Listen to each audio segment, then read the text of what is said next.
आरती hotel पनि रहेछ।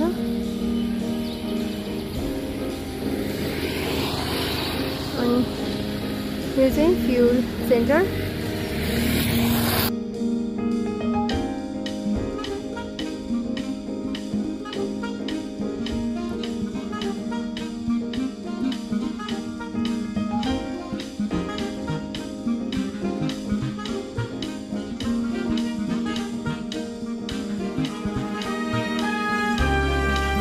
Side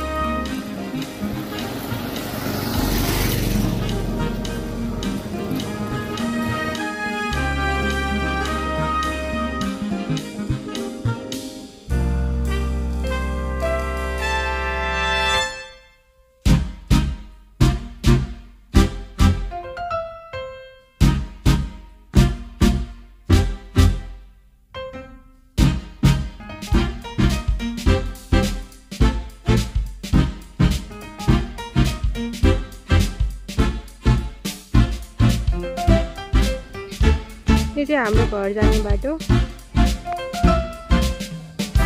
खै घरको घाम छ है, गर्मी पनि भइरहेको छ पुरा।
यो चाहिँ ठुलो ढुङ्गाबाट देखेको भ्यू धनकुटाको। माने भन्ज्याङ अलिकति कटेर यता आउनुपर्छ। अनि यस्तो देखिरहेको।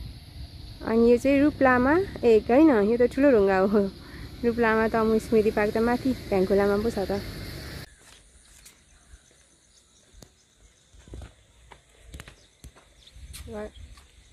यता खिच्छु न यता। हो त्यो माथिबाट यहाँ यता खिच्छु त। म यसरी हिँड्छु कि। चाहिँ ठुलो ढुङ्गा हो। अनि यो चाहिँ चिचिला जाने बाटो हो। ओके। यो ढुङ्गामाथि एउटा सानो पार्क बनेको छ यहाँ चाहिँ।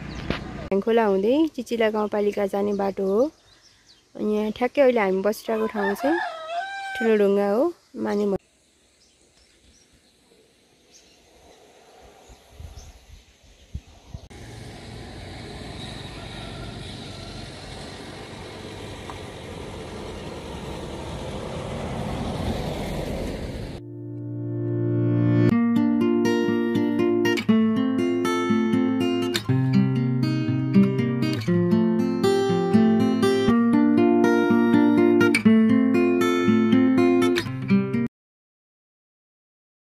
खातबारीबाट चाहिँ माने भन्ज्याङ हुँदै यहाँ आउन सकिन्छ।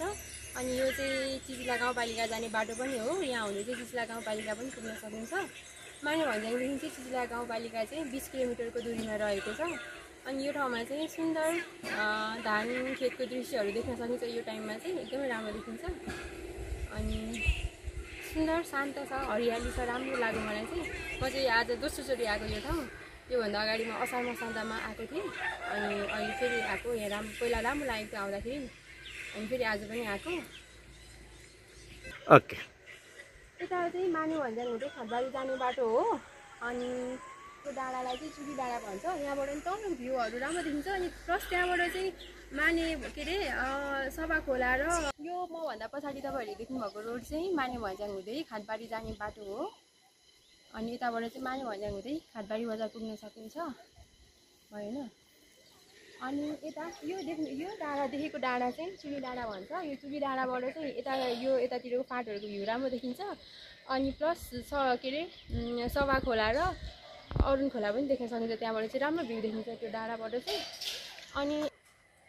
अनि अब यताबाट चाहिँ यो चाहिँ चिचिला जाने बाटो भयो। अनि यहाँ हुँदै एउटा भ्याङ खोला देखिन्छ। भ्याङ खोलामा चाहिँ रुख लामा तमु स्मृति पार्क पनि रहेको छ। अनि त्यो त्यता भ्याङ खोला हुँदै चाहिँ यताबाट चाहिँ चिचिला जान्छ यो बाटो चाहिँ।